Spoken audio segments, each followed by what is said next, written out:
सास ने बहू को नौकरानी समझा, लेकिन आखिर सच ने पूरे परिवार को रुला दिया। हेलो फ्रेंड्स, मैं हूं नेहा गर्ग। उस रात जब सास ने अपनी बहू को आधी रात में घर से बाहर निकाल दिया, तब किसी ने नहीं सोचा था कि सिर्फ 6 महीने बाद वही सास उसी बहू के पैरों में गिरकर रोएगी। आखिर ऐसा क्या हुआ, जानिए इस दिल छू जाने वाली कहानी में। बारिश की तेज आवाज पूरे आंगन में गूंज रही थी। रात के लगभग 11 बज चुके थे। पूरे घर में सन्नाटा था, लेकिन रसोई में अब भी एक लड़की काम कर रही थी। उसका नाम था पूजा। सुबह 5 बजे से लेकर रात 11 बजे तक वह बिना रुके घर का काम करती थी। खाना बनाना, सफाई करना, कपड़े धोना, ससुर की दवाई देना, सब कुछ वही करती। फिर भी उसकी सास कमला देवी हर दिन सिर्फ एक ही बात कहती, तुम इस घर में की बहू नहीं, नौकरानी हो। जितना कहा जाए उतना करो।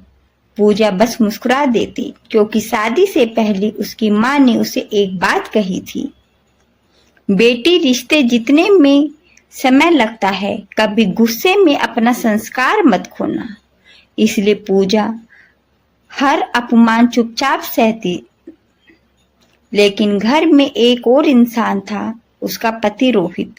शादी के शुरुआती दिनों में रोहित पूजा से बहुत प्यार करता था, लेकिन धीरे धीरे वह अपनी माँ की बातों में आने लगा। कमला देवी रोज उसके कान भरती, देख बेटा, ये लड़की तुम्हें हमसे दूर कर देगी। धीरे धीरे रोहित भी पूजा से रूखा व्यवहार करने लगा। एक दिन पूजा तेज बुखार में भी रसोई में खाना बना रही थी। अचानक उसके हाथ से गरम दाल का बर्तन गिर गया। कमला देवी गुस्से से चिल्लाई, जानबूझकर किया है, हमारे घर का अनाज बर्बाद कर रही है। और उन्होंने सबके सामने पूजा को जोर से थप्पड़ मार दिया। पूजा की आंखों से आंसू निकल पड़े, लेकिन उसने फिर भी सिर्फ इतना कहा, माँ जी, मुझसे गलती हो गई। तभी दरवाजे पर खड़े ससुर रघुनाथ जी ने यह सब देखा।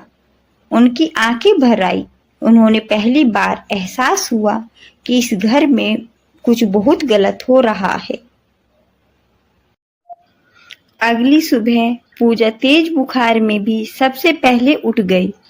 उसने रसोई में जाकर पूरे परिवार के लिए नाश्ता बनाया। उसके हाथ कांप रहे थे, लेकिन उसने किसी से कुछ नहीं कहा। ससुर रघुनाथ जी ने धीरे से पूछा, बेटा, तबीयत ठीक नहीं है? पूजा मुस्कुराकर बोली, मैं ठीक हूँ पिताजी, बस थोड़ा सा बुखार है। रघुनाथ जी समझ गई कि वह सच छिपा रही है। उसी समय कमला देवी जोर से बोली, नाटक करना बंद करो, बहू ऐसे ही बहाने बनाती रहती है। पूजा चुप हो गई। उस दोपहर घर में रोहित की छोटी बहन नेहा आई। उसने देखा कि पूजा के माथे पर तेज बुखार है। वह घबरा गई। भाभी, आपको डॉक्टर के पास चलना चाहिए। लेकिन कमला देवी ने बीच में ही कहा, डॉक्टर इस घर पर पैसे क्यों खर्च करे? 2 दिन काम करेगी तो अपने आप ठीक हो जाएगी। नेहा को अपनी माँ की बात अच्छी नहीं लगी, लेकिन वह कुछ नहीं बोल सकी। शाम को रोहित ऑफिस से घर आया। कमला देवी ने पहले ही उसके कान भर दिए। तेरी बीबी पूरे दिन आराम करती रही, काम भी ठीक से नहीं किया। रोहित बिना कुछ पूछे गुस्से में पूजा के पास गया।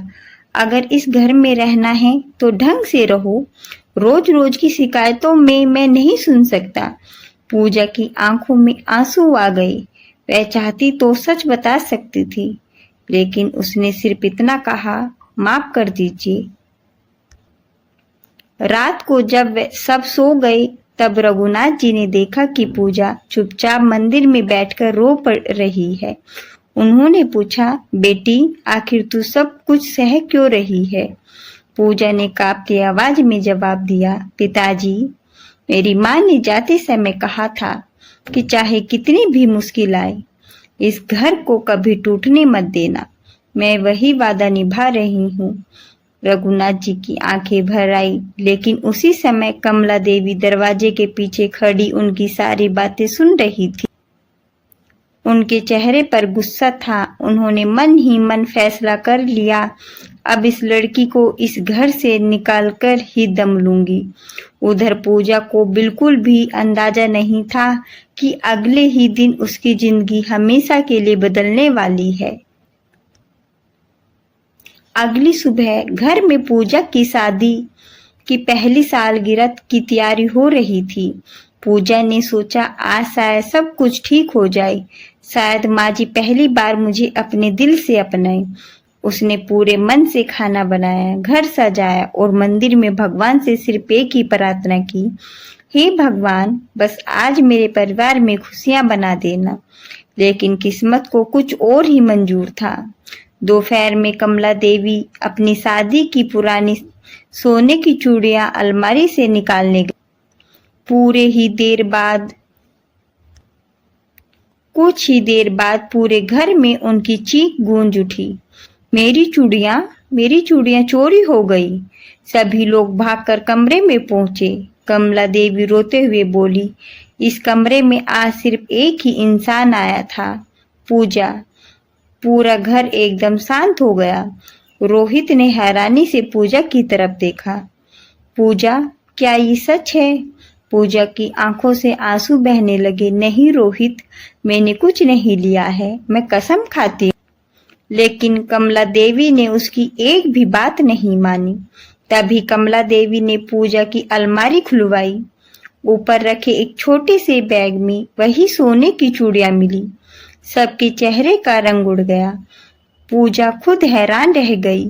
वह कांपती आवाज में बोली, ये यहाँ कैसे आई? मैंने इन्हें कभी नहीं देखा। लेकिन अब कोई उसकी बातें सुनने को तैयार ही नहीं था। रोहित को गुस्सा 7वें आसमान पर था। उसने पहली बार पूजा की ओर इतनी नफरत से देखा। मैंने तुम पर भरोसा किया और तुमने मेरे घर में चोरी की। पूजा रोते हुए उसके पैरों में बैठ गई। मैंने कुछ नहीं किया, मुझ पर विश्वास करो। लेकिन रोहित ने उसका हाथ झटक दिया। कमला देवी चिल्लाई, ऐसी बहू इस घर की इज्जत नहीं हो सकती। इसे अभी इसी वक्त घर से निकाल दो। रघुनाथ जी बीच में आई। रुको, मुझे नहीं लगता पूजा ऐसा कुछ कर सकती है। पहले सच पता कर लेते हैं। लेकिन कमला देवी ने उनकी एक न सुनी। रोहित ने गुस्से में पूजा का बैग उठाया और दरवाजे के बाहर फेंक दिया। बारिश फिर शुरू हो चुकी थी। भीगती हुई पूजा आखिरी बार घर की तरफ मुड़ी। उसकी आंखों में आंसू थे, लेकिन उसके होठों पर सिर्फ एक वाक्य था, एक दिन सच जरूर सामने आएगा और उस दिन मुझे नहीं, आपको अपने फैसले पर रोना पड़ेगा। ये कहकर वह अंधेरी सड़क पर अकेली चल पड़ी। उसे नहीं पता था कि दूर खड़ी नेहा ने एक ऐसी चीज देख ली है जो इस पूरे मामले की सच्चाई बदल सकती थी। उसने अपनी माँ कमला देवी को चुपके से पूजा के कमरे में जाते हुए देखा था और उसी पल नेहा के मन में एक सवाल उठा, क्या मम्मी ने ही चूड़ियां पूजा के बैग में रखी थी? वह सच जिसने सबको हिलाकर रख दिया। बारिश की वह रात बीत गई, लेकिन पूजा के जाने के बाद उस घर की खुशियां भी जैसे उसके साथ चली गई। घर में सब कुछ था, बड़ा मकान, पैसा, गाड़ी, लेकिन अब सुकून नहीं था। उधर पूजा पूरी रात बस स्टैंड की एक बेंच पर बैठी रोती रही। उसके पास न रहने की जगह थी, न खाने के पैसे। सुबह होते ही उसकी पुरानी स्कूल टीचर सुनीता मैडम वहां पहुंची। उन्होंने पूजा को उस हालत में देखा तो हैरान रह गई। पूजा, यह क्या हालत बना ली है? पूजा फूट फूट कर रो पड़ी और सारी बात बता दी। सुनीता मैडम उसे अपने घर ले गई। इधर घर में नेहा के मन में एक ही सवाल घूम रहा था, अगर भाभी ने चोरी नहीं की तो चूड़ियां उनके बैग में आई कैसे। उस रात उसे नींद नहीं आई।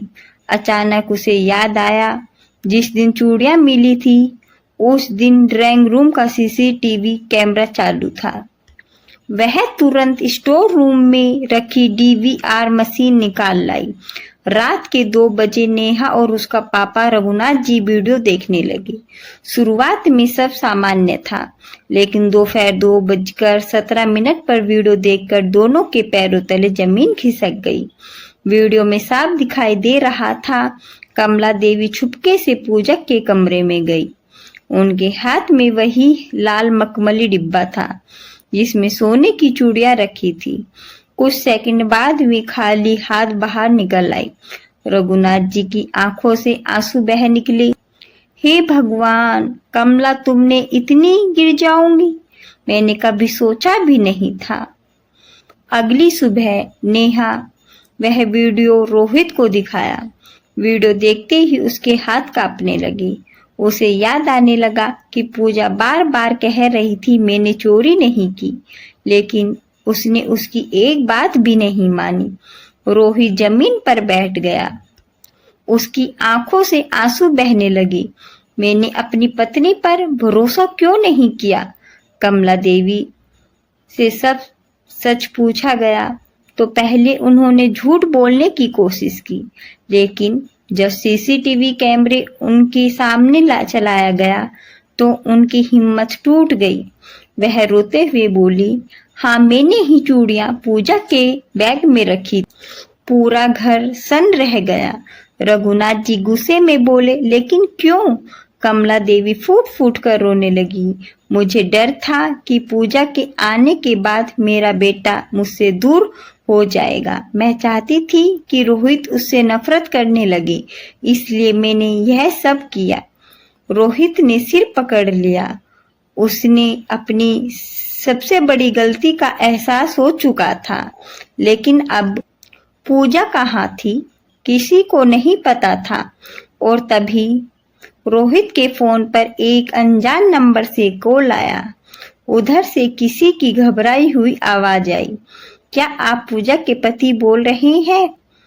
आपकी पत्नी का एक्सीडेंट हो गया है, वह अस्पताल में भर्ती है। अगर जल्दी आना है तो अभी आ जाइए। रोहित के हाथ से फोन गिर गया। आखिर सच जिसने पूरे परिवार को रुला दिया, क्या था वह सच? रोहित और रघुनाथ जी भागते हुए अस्पताल पहुंचे। डॉक्टर बाहर आए और बोले, मरीज अब खतरे से बाहर है, लेकिन उसे बहुत गहरा सदमा लगा है। अभी उसे किसी तरह का तनाव मत दीजिए। रोहित की आंखों से आंसू रुक नहीं रहे थे। वह आईसीयू के बाहर बैठा बस एक ही बात दोहरा रहा था, काश मैंने उस दिन पूजा पर भरोसा किया होता। उधर कमला देवी पहली बार भगवान के सामने सिर झुकाकर रो रही थी। हे भगवान, मेरी बहू को ठीक कर दो, उसकी जगह मुझे सजा दे दो। उन्होंने अपनी गलती का एहसास हो चुका था। 2 दिन बाद पूजा को होश आया। कमरे में सबसे पहले रोहित आया। उसने बिना कुछ कहे पूजा के पैरों में सिर रख लिया। मुझे माफ कर दो, मैं तुम्हारे प्यार के लायक नहीं हूँ। पूजा की आंखों में आंसू, लेकिन उसने कोई जवाब नहीं दिया। तभी कमला देवी अंदर आई। जिन हाथों ने कभी पूजा को थप्पड़ मारा था, आज यही हाथ जुड़े हुए थे। वह रोते हुए बोली, बेटी, अगर हो सके तो इस बूढ़ी माँ को माफ कर देना। मैंने अपने डर में आकर तुम्हारे साथ बहुत बड़ा अन्याय किया है। पूरे कमरे में सन्नाटा छा गया।